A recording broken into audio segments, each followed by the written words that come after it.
former national martial arts and kickboxing champion and runner-up at the Commonwealth Kickboxing Championships.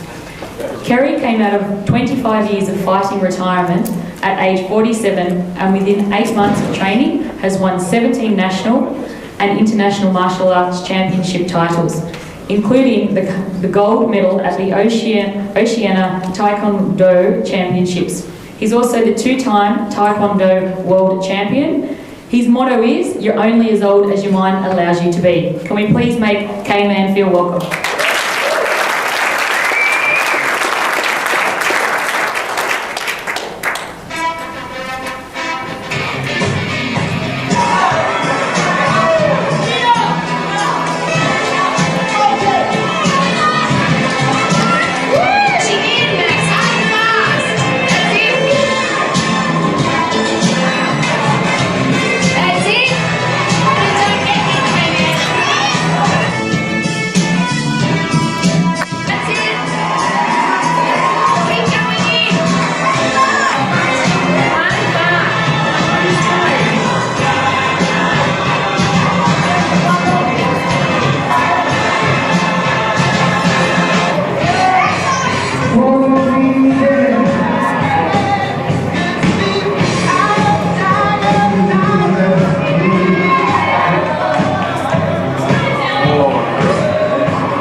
There we go, everybody.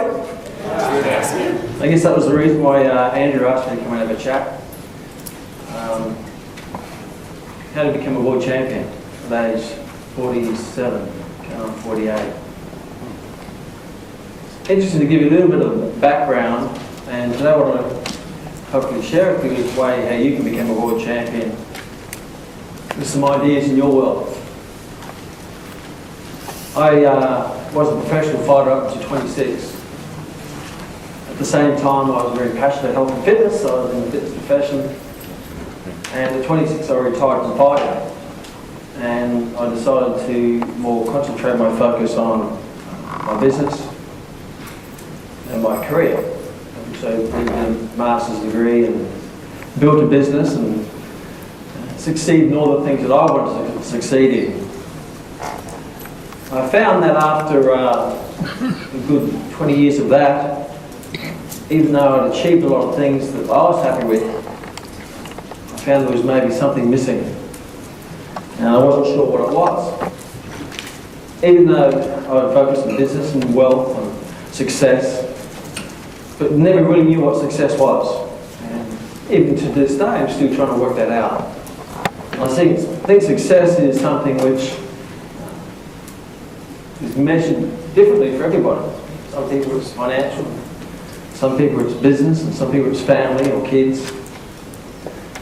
And one of my business partners, Savvy Steve, took me through a session on values, and that was eye-opening. And discovered that maybe all my values weren't being served. Even though some were served, some were possibly neglected. So I'll ask you to go through a little exercise with me to help you, because obviously you're very passionate about vision, you're passionate about your business, and if you've got something inside you which is empty or not quite satisfied, it's always good to have a process to evaluate what that is and how you can fill that gap. I want you to write down on a piece of paper 10, 12 things that are most important to you, that make you happy. That could be success, it could be money, it could be family, it could be being a father, it could be charity, it could be freedom, it could be travel, it could be your sport, health, fitness. Important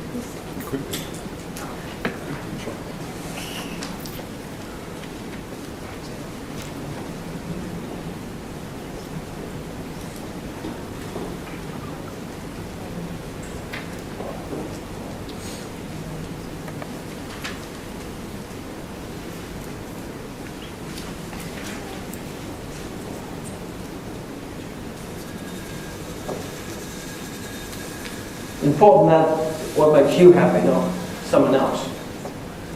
Sometimes we live our life satisfying others, trying to please others, doing what's expected, what society expects of us, what your partner expects of you.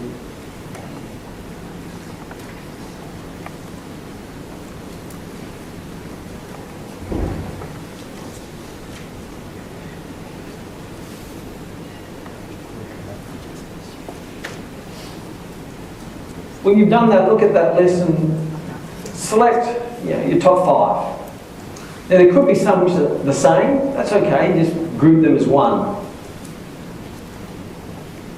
What will be the top 5 most important things?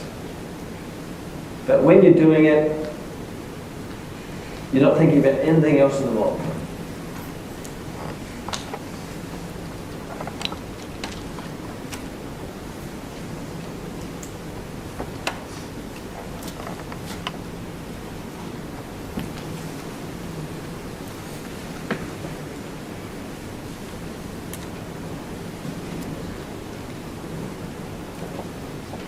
Then once you get a blank piece of paper, I want to get your right hand, put it on the top of the paper, get your hand in your left hand, might be awkward if you're right-handed, and draw an outline of your hand. It may end up being a bit deformed because you're left-handed.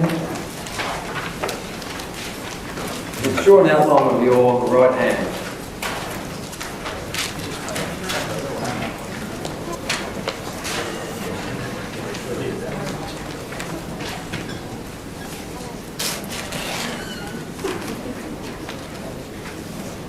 Doesn't have to be perfect.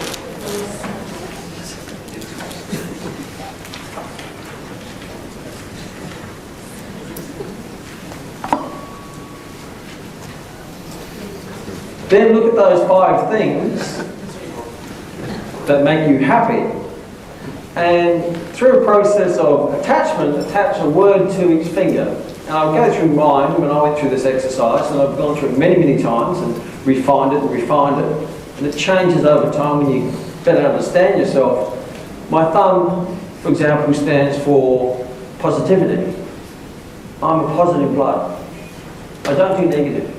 You won't find anyone in my life is negative, will you, Wiz? Who's known me for a long time. I just don't do negative. Everything, no matter what happens, is positive. So the thumb to me is like the fonts from Happy Day. Hey. So the thumb is positive. If I'm hanging out with negative people, I exit really quick. I don't do that. My finger is my pointing finger. I'm driven, I'm directed, and I'm an achiever. I just can't go a day without achieving something, because that makes me really... A day where I don't achieve anything, I'm just so fascinated. People call frustrated. But I'm an achiever, I'm driven. This finger, right, the longest, is the most important to me, which is health and fitness and performance. So I can't go a day without doing some form of exercise and health and fitness. I don't understand how people go a day without exercise. This one here, this is my educated, valuable, like my wedding ring. I'm educated, I'm constantly learning, and I help educate others. So I have to learn and I have to educate others. That makes me happy. That's why I'm here today, because I'm satisfying this finger. When Andrew asked me to come and chat, there was no thought process. It was just, yep. A, because I've known Andrew for a long time and I support vision, but it satisfies my value finger here of educating, constantly learning and educating others, and satisfies the human need, my human need of contribution. We have to contribute. This finger here is my, like an English cup of tea. I'm a professional. I'm stylish, I'm classy, and I'm sophisticated. You never see me dressed in thongs and a hoodie and cargo pants. I'm always, because I'm a professional, that's what I am, that's who I am. When I'm like that, I'm happy. So I attach it to a key, an anchor onto each one of those hands. So go through that list of yours. For example, one of my past students says, yes, this is on my great father. Because that's his little kid. That's his great father. Yeah. Might be on persistent, piss off, I'm going to do it anyway, type thing.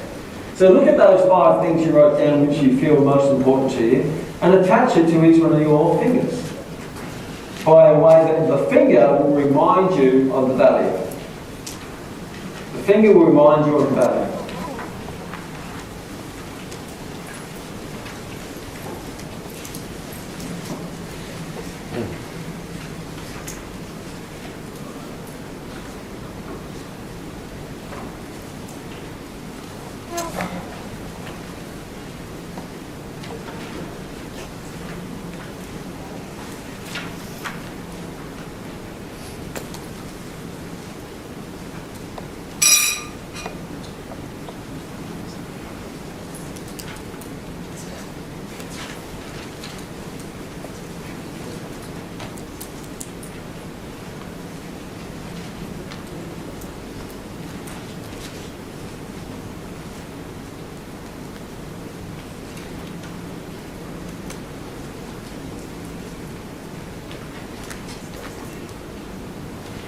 Just write them on there, and when you've done that, share them with the person beside you.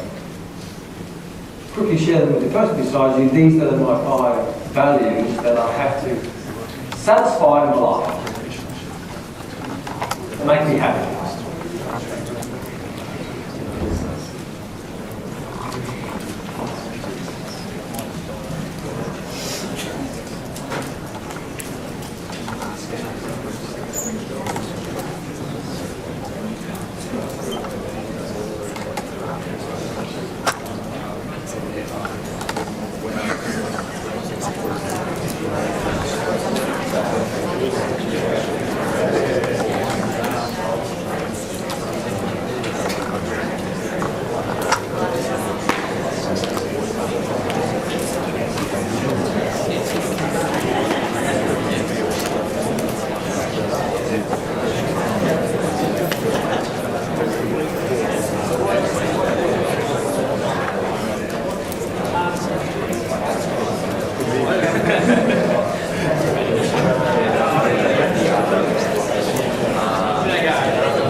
Okay.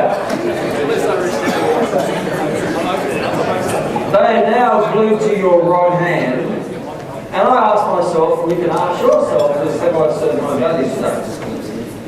Today, have I served my values? Have I been positive today? Have I been achieved something today? Have I done exercise and health and fitness today? Have I learned something today? Have I presented in a professional way? And if all those are being satisfied, then I've had a great day. And what I found is, when I went through this exercise, that missing link was this finger. Even though I was exercising every day, but this thing, the achieving, I wasn't getting satisfied. And when I started to apply goal or an achievement to my health and fitness, then I became happy. So I started off, for example, I was a little bit embarrassed that my wife had run 15 marathons and I'd run none. And I thought, well, and I planned to run one many years ago, but unfortunately got a hernia 3 weeks beforehand, didn't run it and never got back on track. And she just kept running. And as a man, I thought, well, how can I hold myself accountable to this figure, to achieve something which is going to be personal to me, not to anybody else. So I committed to running a marathon, and I completed it, And it was amazing that when you start running and you're running for a goal, then your purpose in running changes. You don't plod along. I was sort of going for my plod job. And all of a sudden I had a marathon looming. Now I wasn't plodding, I was actually running with purpose. And it changes everything. And that started to really satisfy this finger in my health and fitness.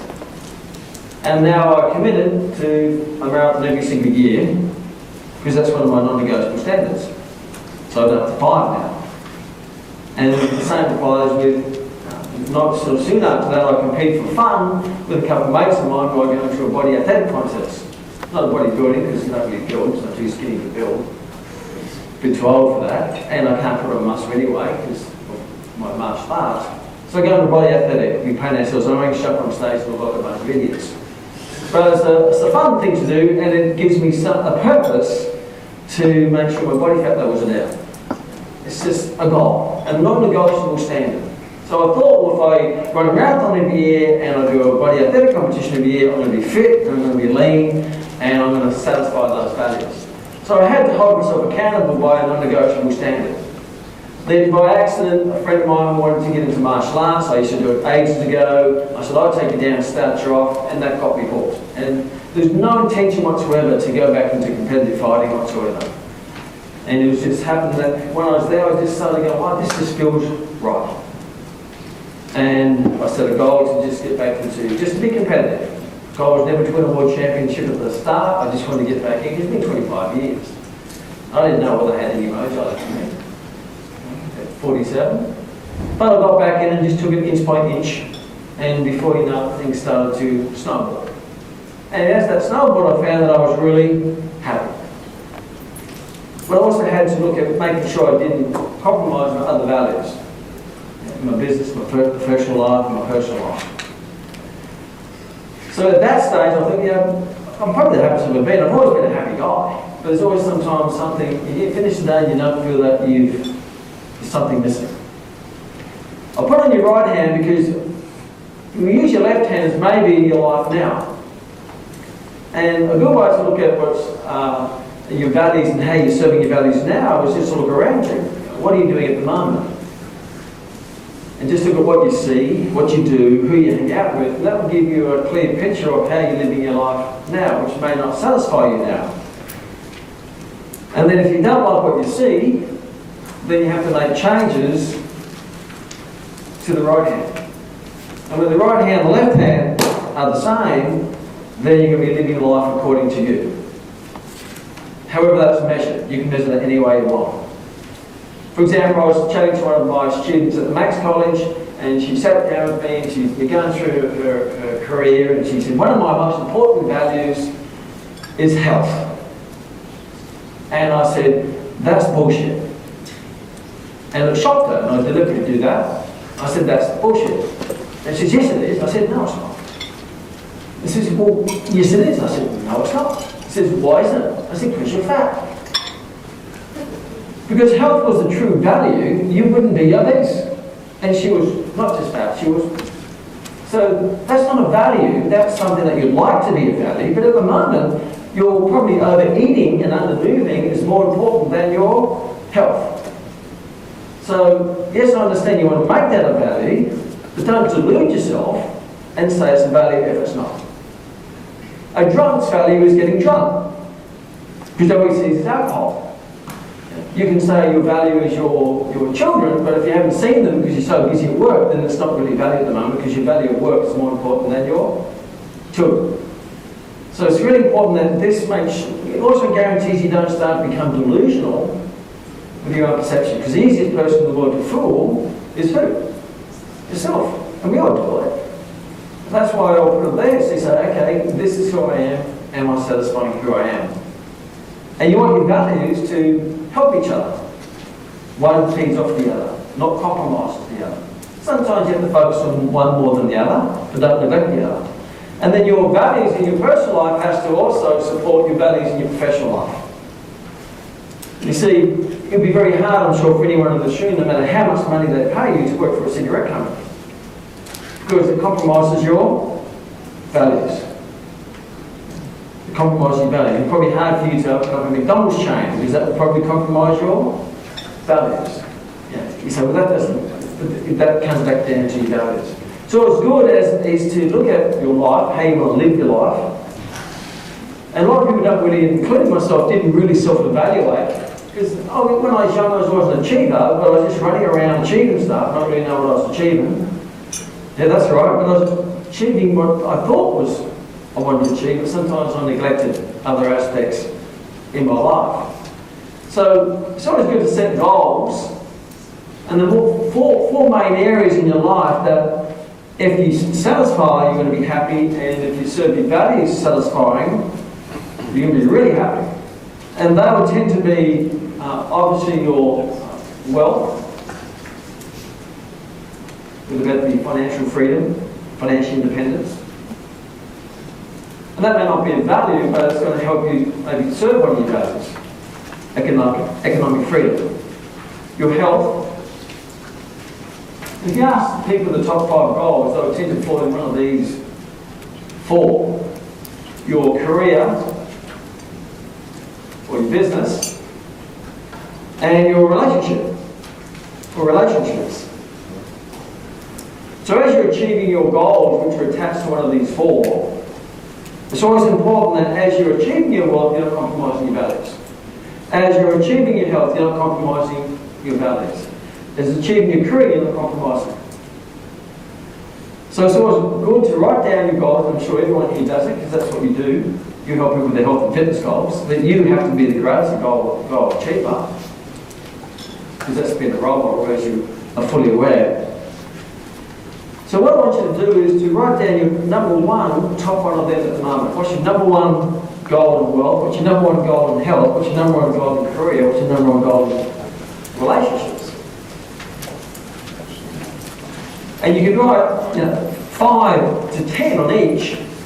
Let's look at your top 1. And those 5 to 10 will vary from 1-year goals to 5-year goals to 10-year goals.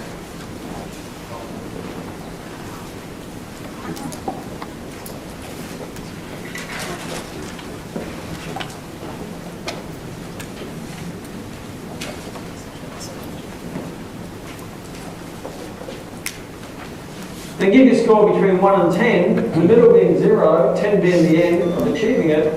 Where would you rank yourself at the moment of achieving that? So it's a 3 might be here, health might be up here, career's here, relationship might be here. Understand each other, might be down here.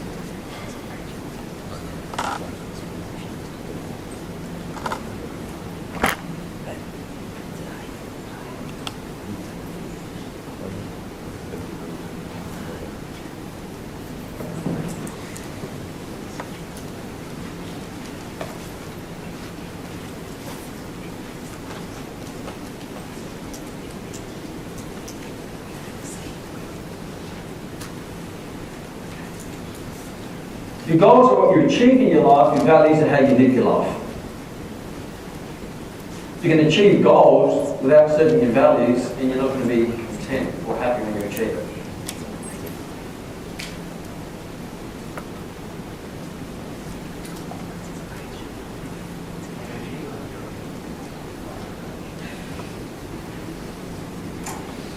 How will you quantify a relationship? Scale 1 to 10. I guess you could quantify that to how much you want to be there. In my first marriage, when I got to the stage where I looked more forward to walking out the door than coming into the door, I thought, that's not good. When you hold your breath with the key in the door and you go, oh, here we go. And that's not her fault, by the way. It takes 2 to tango. And that's when I knew that, hey, this cannot continue. Someone has to make the hard decision.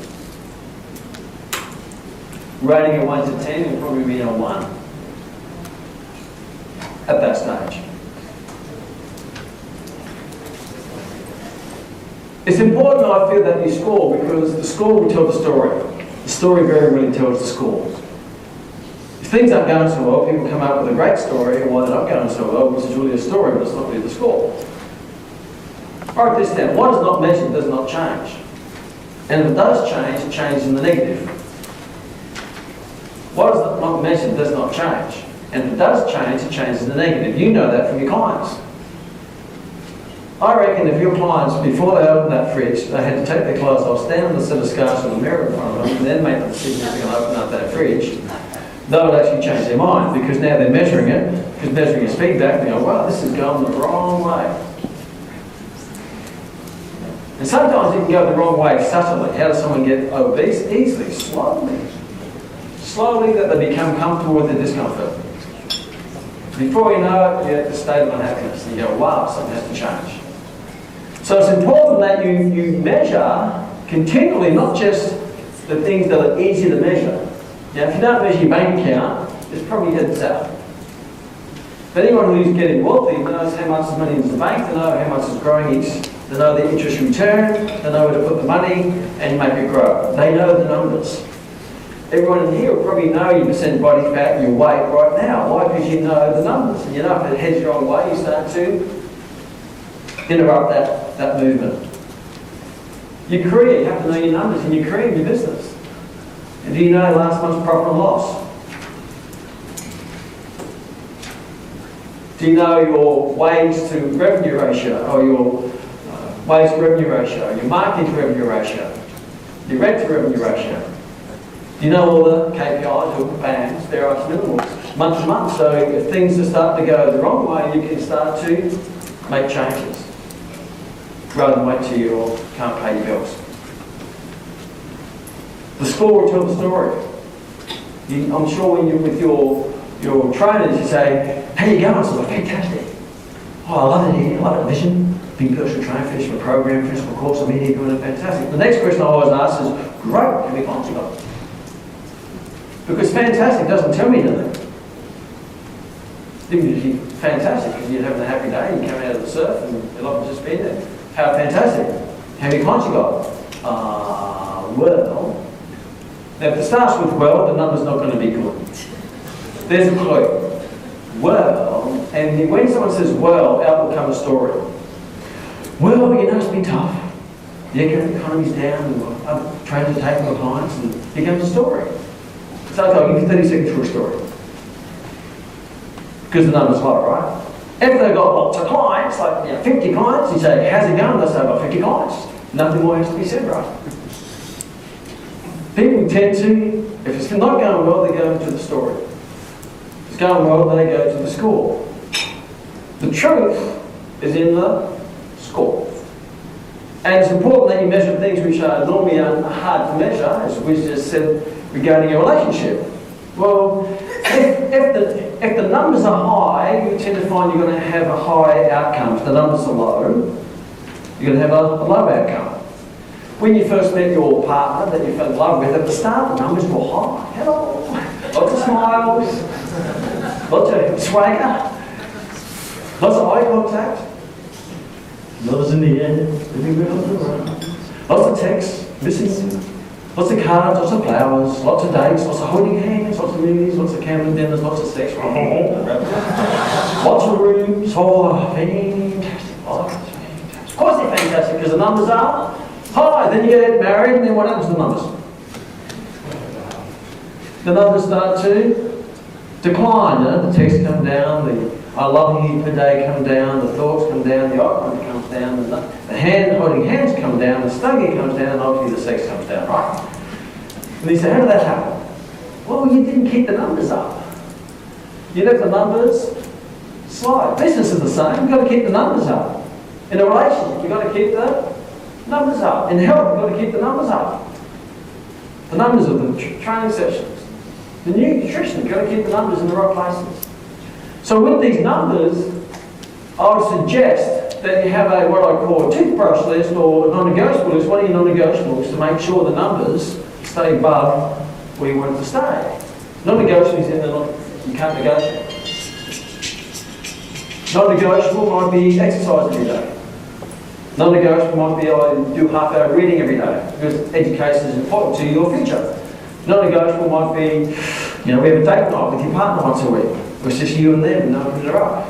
Non-negotiable, you spend a half hour with your kids or you're home before they go to bed every time. Because if that's the value that's important to you, you have to put a non-negotiable to it.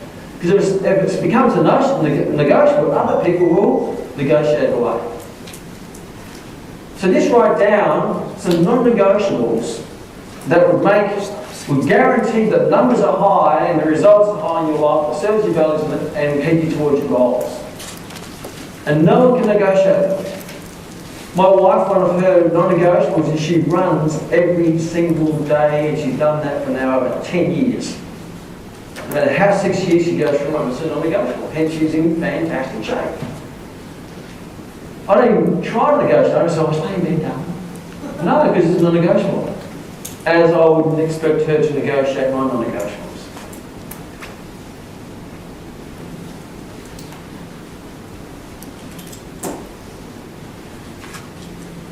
And obviously all of these are attached to a bigger picture, a vision, your philosophy, your mission, and how you want to live your life.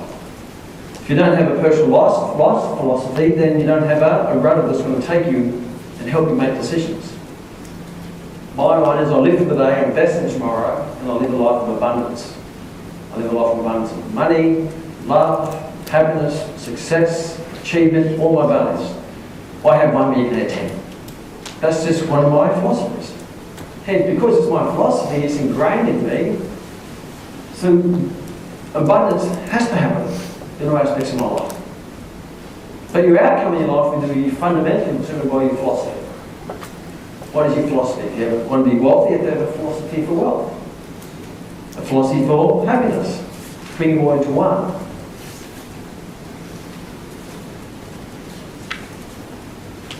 So before you get into any nitty-gritty detail about what do I do, first of all you have to understand who you are.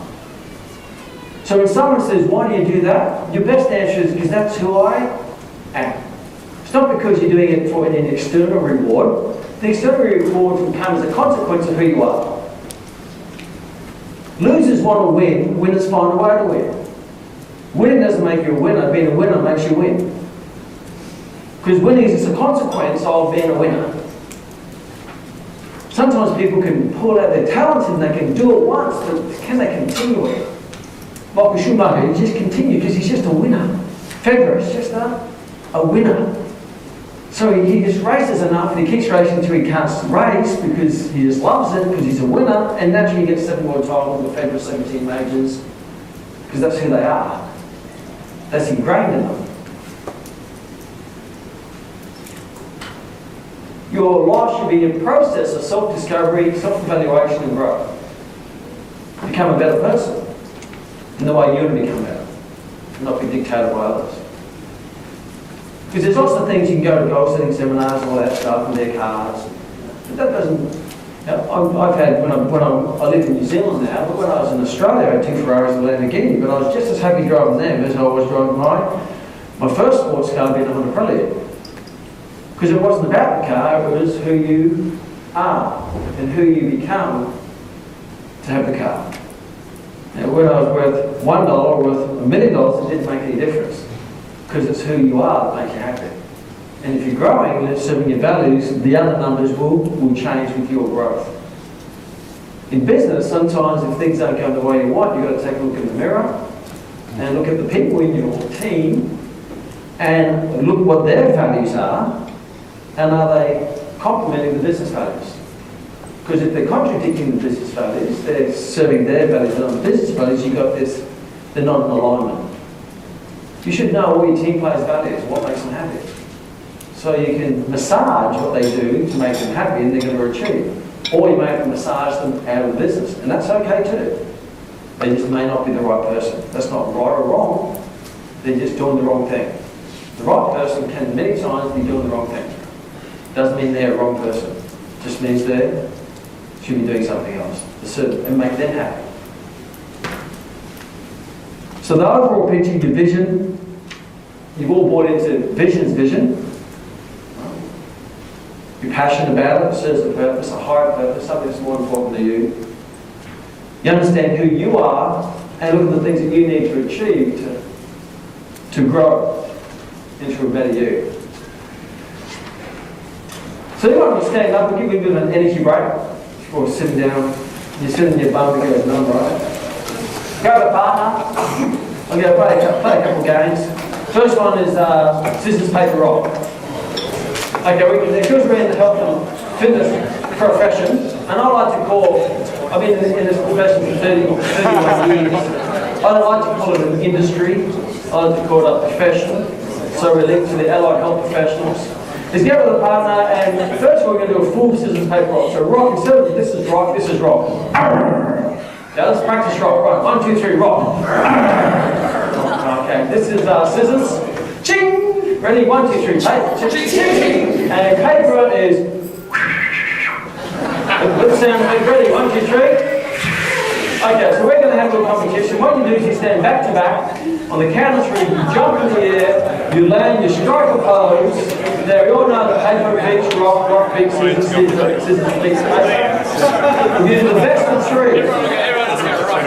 The person who comes second has to do 10 push-ups. If you tie, you do 5 push-ups each. Let's have one practice jump. Ready? 1, 2, 3.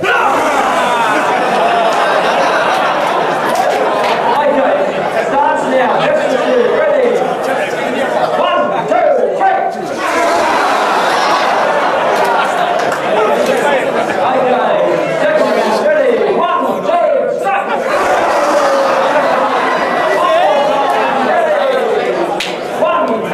3.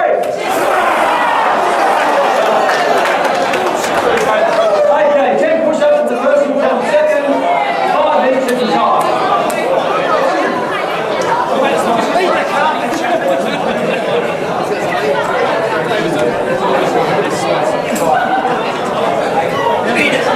Beat that cup.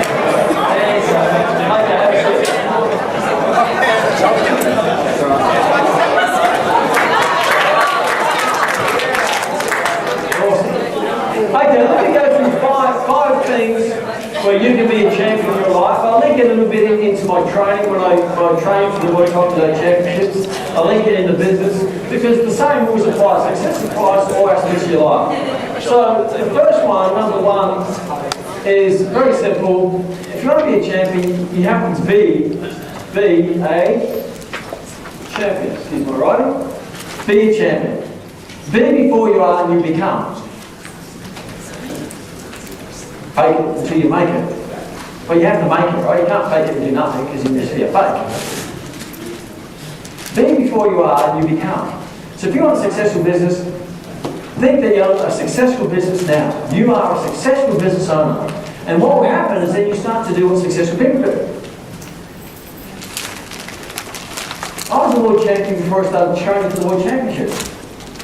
I trained like a world champion. I behaved like a world champion. I was a world champion. So everything I did was just dictated by who I was. Be before you are. That gives out a fantastic perception.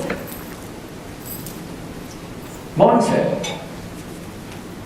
Be the person. Now, you can be the now. What would they think? What would they do? How they analyse. A lot of people trying to get through life who they are now rather than being the person they want to become. And then life will start to change. We tend to focus on little things rather than this thing up here. So growth really stayed in your head. So, what would that person be? What would they think? How would they behave? And start being it now. Now, I think the reason why people lose weight and put it back on because when they lose weight, they're still a fat person today. Thin person's body, because they don't change their headspace. Until they start to think and be a fit, healthy person, then they'll start to get a side effects of what fit, healthy people get, which is energy, vitality, and weight loss, and fitness. Because if people do things to lose weight, then it's external reason. Because what do they do is they wake up in the morning and say, okay, and they're supposed to go for a run, and they'll think, will I, or won't I? So they go through a debate. But if you're a fit, healthy person, you wake up, what do you naturally do? You just jump out of bed. You don't think about it. There's no process of will I, or won't I? Someone who's on a diet to lose weight, they see food, but they don't see food, they just see calories. And attached to that is will I, or won't I? But if you're just a person who lives a fit, healthy lifestyle, then you're not going to see food for calories, you're going to see food for this magnificent form of energy that gives you vitality to be that healthy, fit person. And most times you're always going to pick the apple rather than the chocolate. But you're not going to pick the chocolate in rebellion for not being able to have the chocolate. You just pick the chocolate because that's what you enjoy, which is up here. And the same applies to wealth and success. You're a champion in your head before you become a champion in any aspect of your life. Start thinking like a champion and start being a champion. Start to be a champion now. 2 is you have to look like a champion.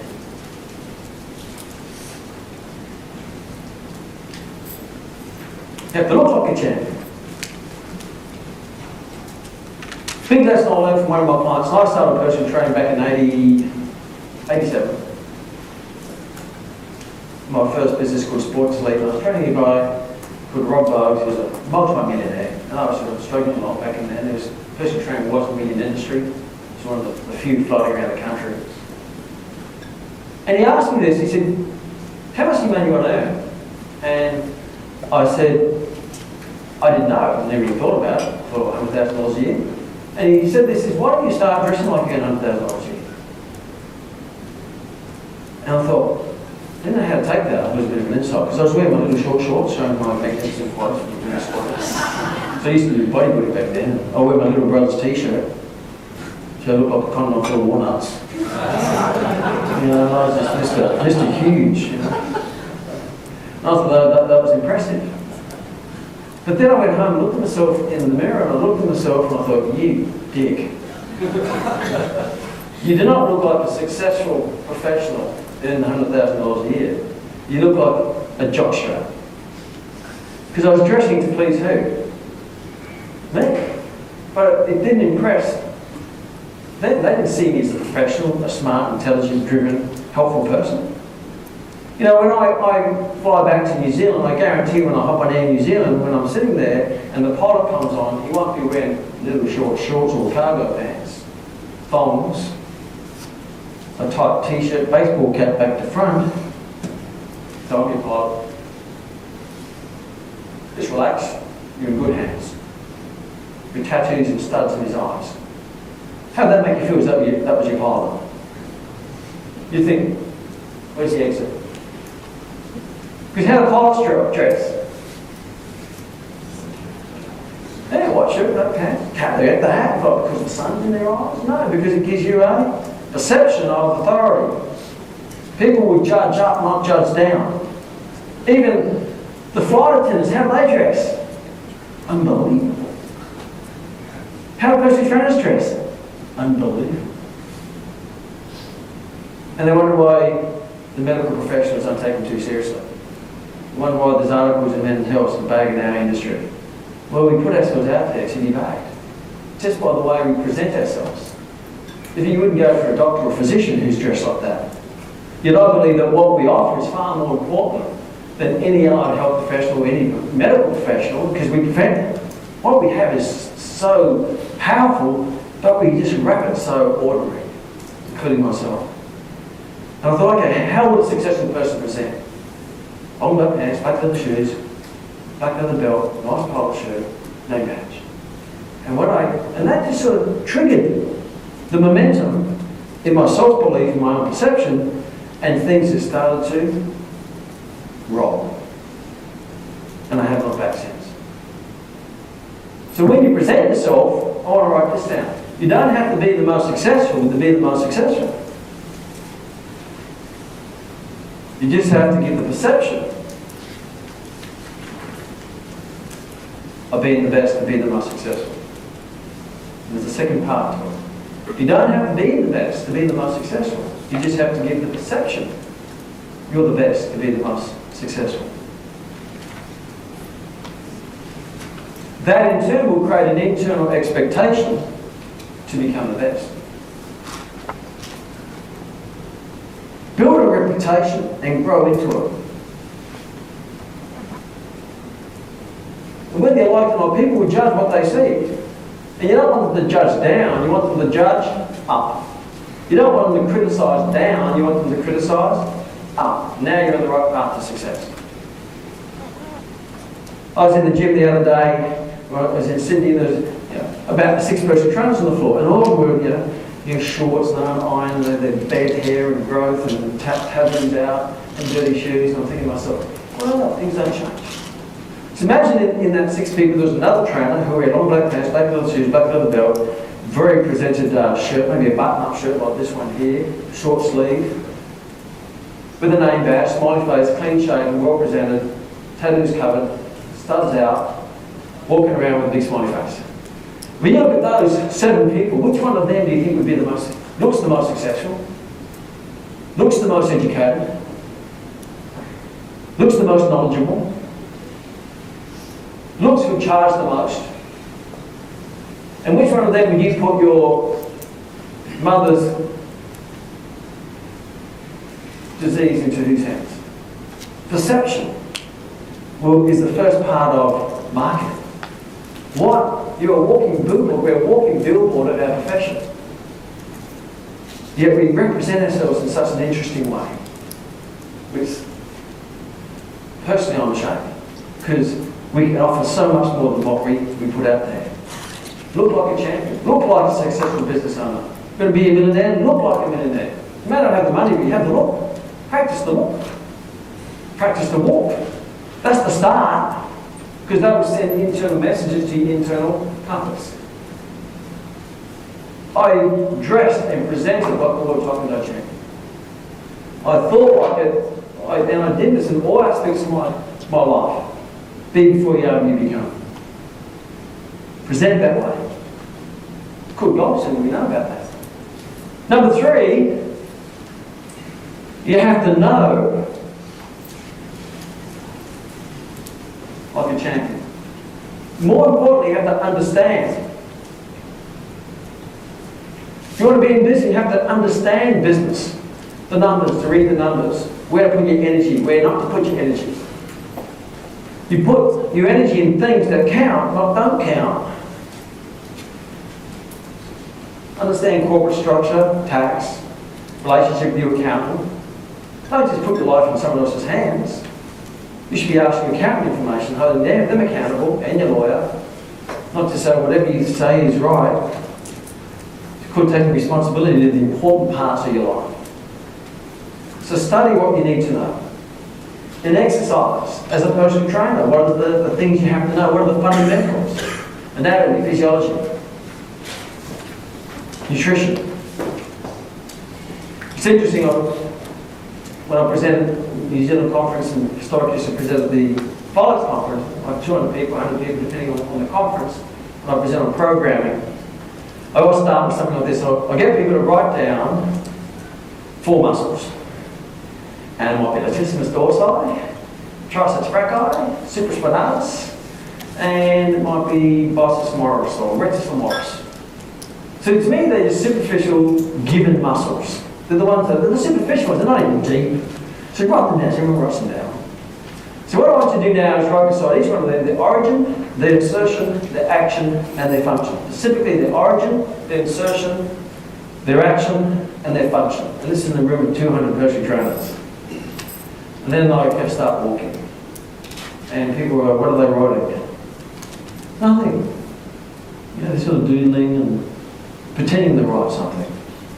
Last one I didn't say even offer $100. I said, out of this room, I'll give $100 to the person who can name the origin, insertion, action, and function for those standard muscles. There's a standard muscle as a body mechanic. $100. How many bid? No. Okay. How about 3? How many bid? No.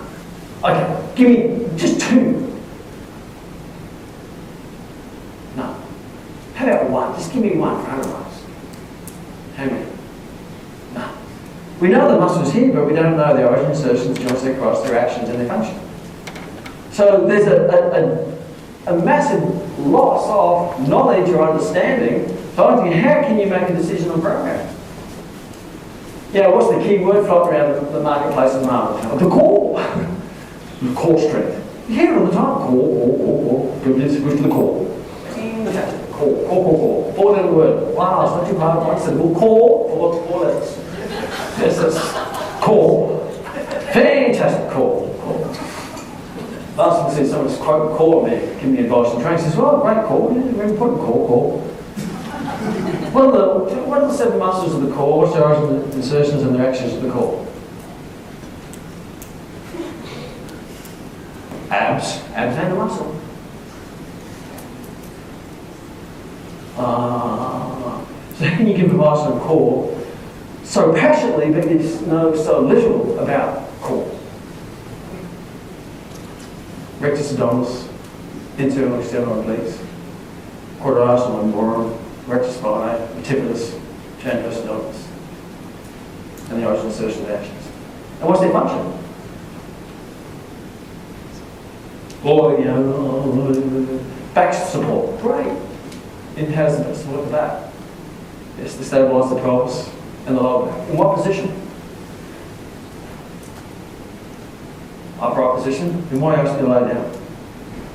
Why do I train a group of muscles laying down on the ground, doing these little floor things, when they function in the upright position?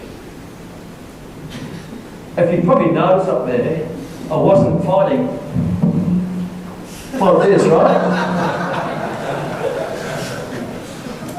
I was fighting up here. You don't play football on your back, so why do you train on your back? Plank, that's the one. Oh, it's a weak man's push-up. Why don't you just do a push-up? Plank. Core. Okay, what's the core? What I find in this profession, being 31 years, this is what happens. I was talking to someone the other day, in the last year at the New Zealand conference. What happens is your trainers, they go to a conference with no knowledge or understanding. They probably know the key muscles, bicep. What's your insertion? Like your bottom. Bicep, curls. Okay. They go there, they listen to someone get up there and razzle dazzle them. And when you mix a little bit of science with a lot of bullshit, you come up with something that sounds believable. They go, wow, cool. Oh, yes, kettlebells. You do that shit, that's good. Planks, get on the big air ball and fly around an air ball. Yes, fantastic, yes. I do this every day in my life. I saw a big ball flying around there. And what they do is they listen to other people's shit. They take other people's shit. They walk out of the conference and they come back to your studio carrying other people's shit.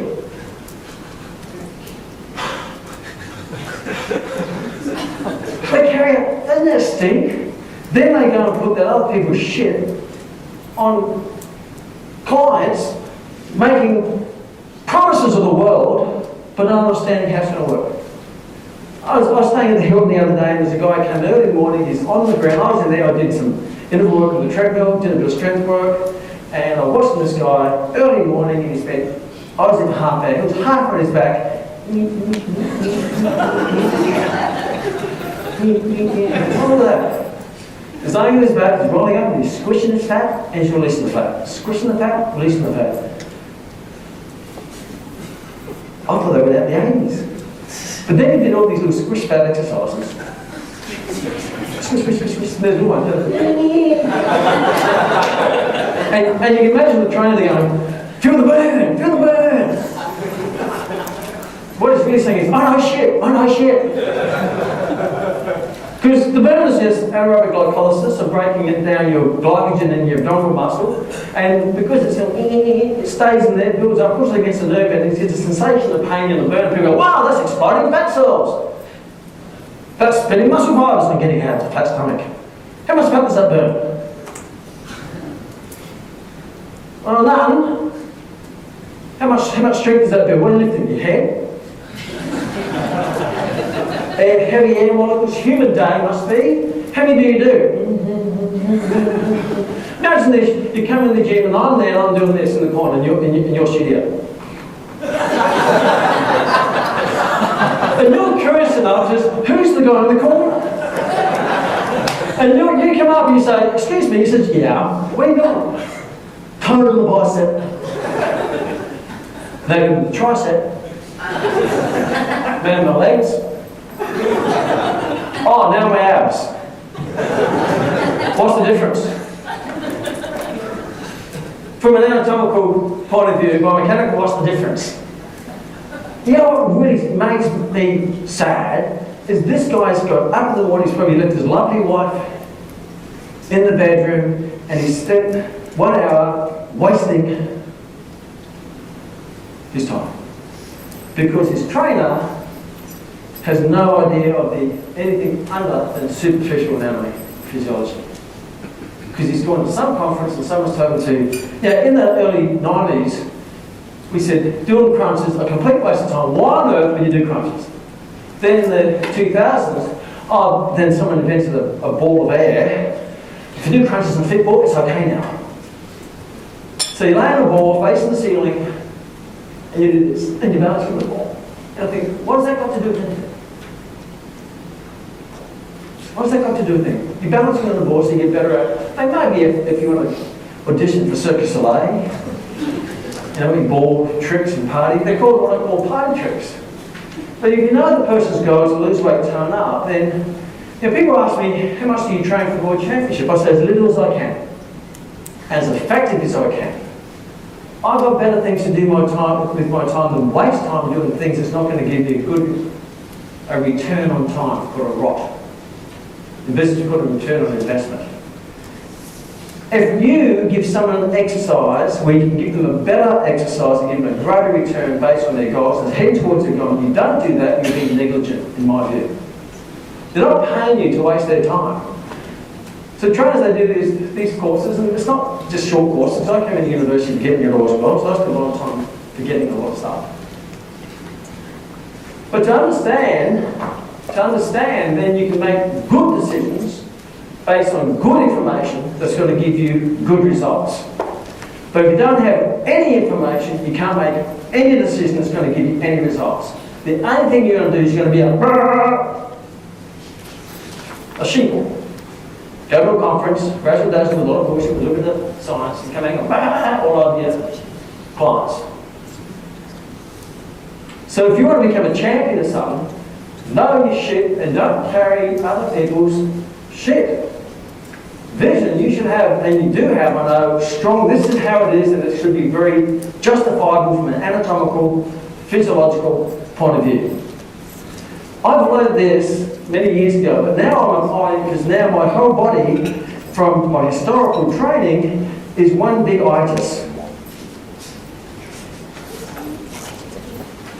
In my colleagues, if they want to get through, they have to train me, as me. So you've got any injuries? Oh, just a few.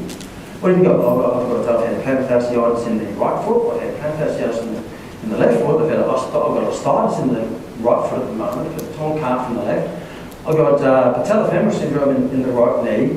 I've got a herniated disc in my L4, L5. I've got two sacroiliac joints, depending on what the day, which one's inflamed, because my chiropractor plays with us the right side or the left side. I've got herniation in my cervical spine. I've got sublateral shoulder, supraspinatus tendonitis in the left shoulder. I've got biceps tendonitis in both biceps, lateral epicondylitis on my left arm, and medial epicondylitis on my right arm. Let's have some fun. That's what you're dealing with. How does that happen? Lots of things, but many times it's the silly exercise I used to do when I was younger, when I was a bodybuilder. So I remember this time, a guy called Dr. Paul Robinson, a leading sports physician, orthopedic surgeon. He said to me when I was young, he says, Kerry, if you program a dumbbell front raise, you should be sued. And I thought, yep, you're right. And I thought, why? Guess what I was programming? Dumbbell front raises. He says, okay, tell me about that. Well, you take your shoulder, you go into forward flexion with a meter rotation, and the weight's in the front, which causes your shoulder to contract, pulls your coronary process down towards your head of your humerus, and when your arms meter rotated, it takes your supraspinatus and puts it directly underneath your coronary process. You put weight at the end of the lever, creating a greater moment of inertia, causes inertial forces across the shoulder joint, that causes shearing forces and causes impingement across your supraspinatus. I thought, yep. I didn't understand what he said. But now, what I find fascinating, people are doing, I saw one on YouTube the other day, kettlebells. I mean, if I did that to my joint right now, it would just explode. Because joints in the body, as you would know, biomechanically and anatomically, are designed for compression forces, not shearing forces. The shearing force takes it across the joint, the compression force through the joint. Compression forces in the body equalises the forces through all the joints, where shearing force isolates across the joint. So all isolated exercises do, number of front raise, bicep curls, we think of bicep tendonitis, I can't do that now, this hurts. As a shearing force, I activate the bicep and I decode activation of the tricep to stabilise the elbow joint. Knee extension, well, there's a good functional exercise. Sitting down with a kyphotic hope, neck flat back, hip flex, knee flex, ankle dorsiflex, put a load at the end of the tibia, creating shearing forces across the knee joint and pulling the patella back against the femur, causing the patellofemoral compression forces. Wow, what a great exercise. If you want to stuff up the hands, it's a great one. If I do any of those exercises myself, I can't do it. Front raises, side raises, bicep curls, leg extensions, knee curls. But you know what I can do? I can do squats, I can do bench presses, I can do chin-ups, I can do push-ups. Because they're compression forces. So in our profession, unfortunately, we tend to see a new party trick. And because we add a name to it, a mystical name, it must be something beyond us. Kettlebell training. You know, in the 80s, we stopped a lot of floor work. Floor work was really stupid, but if we call it Pilates, it's okay. It's okay. Crunches, they're silly, but if you do a fit board, they're fine. Yes. Think of doing a chin-up with momentum bouncing at the bottom. That's going to put a lot of pressure on the AC joint, your acromioclavicular joint, not to mention putting your arm in a mid-rotated position, shoulder abduction impingement, and start to bounce like a chin-up, what they do in some of those CrossFit type things. That's all fine if you're healthy, young, until it becomes not fine. I remember someone said to me, he said, one of those trainers, he said, look, I don't give my clients who've got bad knees leg extensions, but if the knees are okay, I give them leg extensions. I said, well, that's fantastic. So that's like saying, if my clients don't have lung cancer, I tell them not to smoke, but if they don't have lung cancer, that's okay to smoke.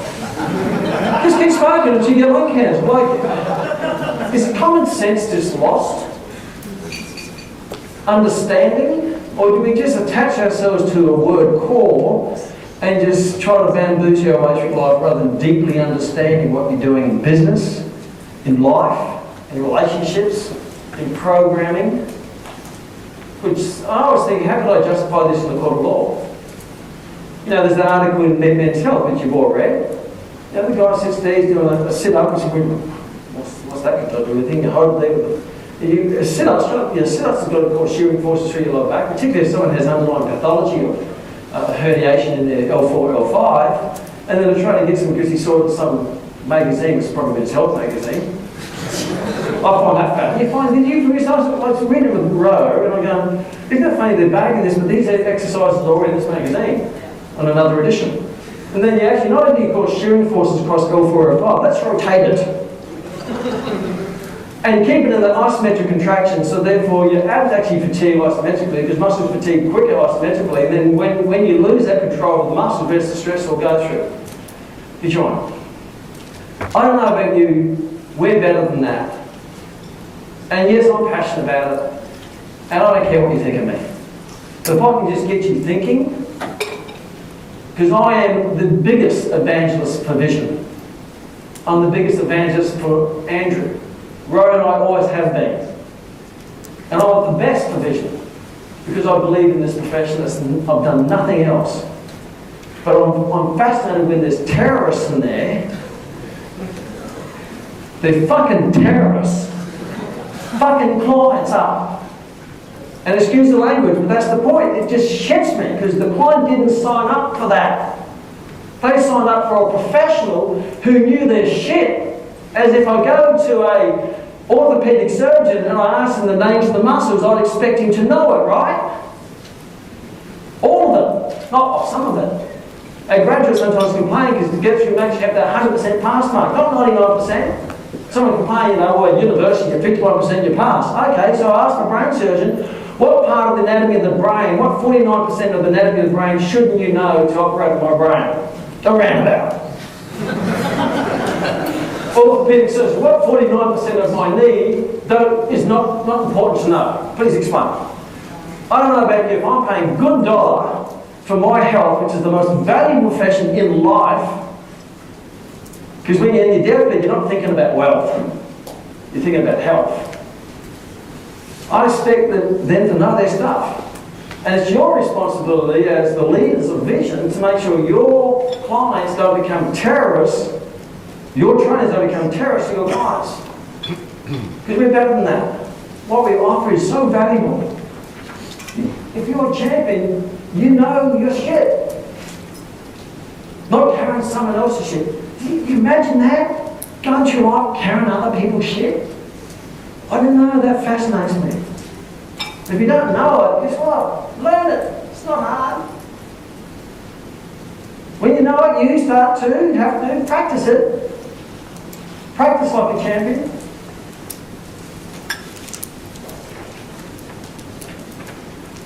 I was saying to my team, so how's your training for your champions going? I said, this is what I do. I train so I can go to training so I can compete. Most people go to training to compete. I train to go to training to compete. So I train my own time so I get as fit as I can, as best I can, so when I can go to training, my coach can help me to get better with skilled tactics so I can compete. A great sales professional will role play in their own time. So when they get in the trenches, it becomes second nature. They don't practice till they get it right, you practice till you can't get it wrong. Every successful person, including the people in this room, and you know more than anybody, it's what you do in your own time that determines how valuable you become in other people's time. You work on your business in your own hours, and sometimes you work in your business on other people's hours. In prime time when people watch the TV, watching the Kardashians or Jersey Shore, wasting their life and someone else's wasted life. You're creating your life, working on your business, on your vision, on your goals, on your education. So practice, quality not quantity. Quality not quantity. Practice makes a champion. Perfect practice makes a champion, as you know. And it's not the volume, it's the quality. You're better off doing less better than more worse.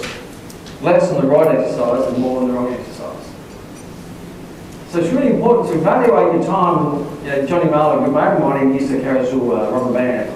What's a rubber band? So every time I'm doing something, I ask myself, is this heading me towards my goal? If it's not, I pick myself.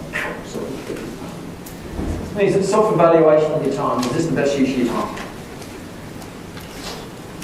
Have I just wasted the last hour? Or have I built the next hour from the last hour?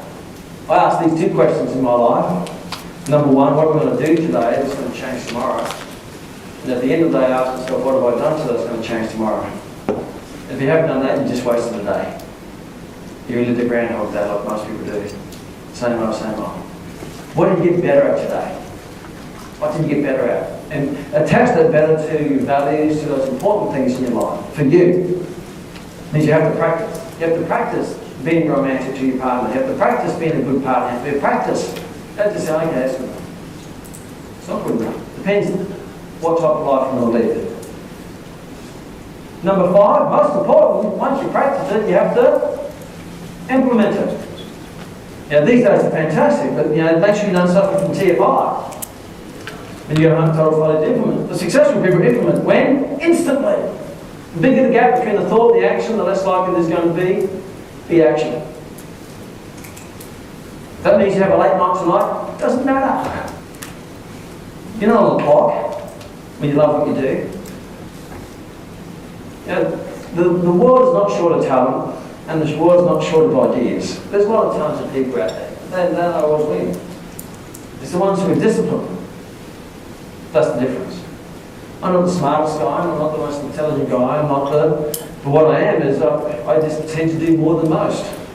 I was finished at the bottom of my class at university. I tend to take a bit longer to pick things up. But the difference is I just don't give up. I just keep pushing forward. I fight guys half my age, I'm 47, they're 20, they're faster than me, they're more agile than me, but I just keep coming at it. I take one hit to give one. They run out of the ring. I go pick up heaps of penalties because they run away. You see this old fart on the other side. I said, this old guy's great, come on, it'll be easy on him. I just keep walking forward. I just keep walking, keep back, push forward, keep back, push forward. Business is the same, life is the same. That's success. Wrapped up, this is a wrap up if you really want to really look at how simple it is. I've got this off Brian Tracy. Success is just do what you say you're going to do. That's it. Just do what you say you're going to do. Imagine this: if you'd done everything you said you're going to do in your life up until now, where would you be now? I reckon you wouldn't be sitting here. Neither would I, by the way. And don't get me wrong, I'm not the pot called the kettle black. You know, there's only 3 reasons why people don't do things. Number 1, they're ignorant. Well, we can't hang our hat on that because we know too much now, right? 2, 3, if you know what you don't do, what do you call that? Stupid. What is it? Stupid. And we're all stupid, I think, right? Because when all is said and done, there's more said than done. But don't be stupid on something for too long, right? Because you make it a habit. And the last one is just lazy. Implementation. Implementation, spending time on the things that's going to count. Just heading towards your goal. Understand what you're doing, why you're doing it. What, why, how. That's it. What to do, why to do it, how to do it. You ever hear vision? Support vision. You know, it was interesting, we just wrapped that guy in the men's health magazine, the vision trainer. You know, I was saying to Andy before, that's like a bloke who walked into McDonald's, ordered a Big Mac, and the guy gave him a hot dog, and he got food poisoning from it.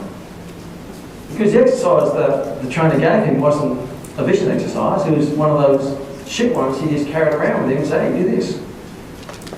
So if you're going to be in vision, do what vision do. If you're going to be, because the systems, not just, your trainer shouldn't just change things. Imagine having McDonald's and your team were just handing out hot dogs and burritos, and what would happen to that business? It's the same business. It's called system. We're offering a service, they're offering a product. People go on their expectation of something, and you get them something else, and there's going to be consequences to that. That trainer should go and open up his own hot dog stand. Get out. Go and create your own dream. And then there'll be people like you probably hire, they'll probably send you ball. So to finish up, do what you say you're going to do. And understand why you're doing it and where to stay. Thank you for your time. Fantastic.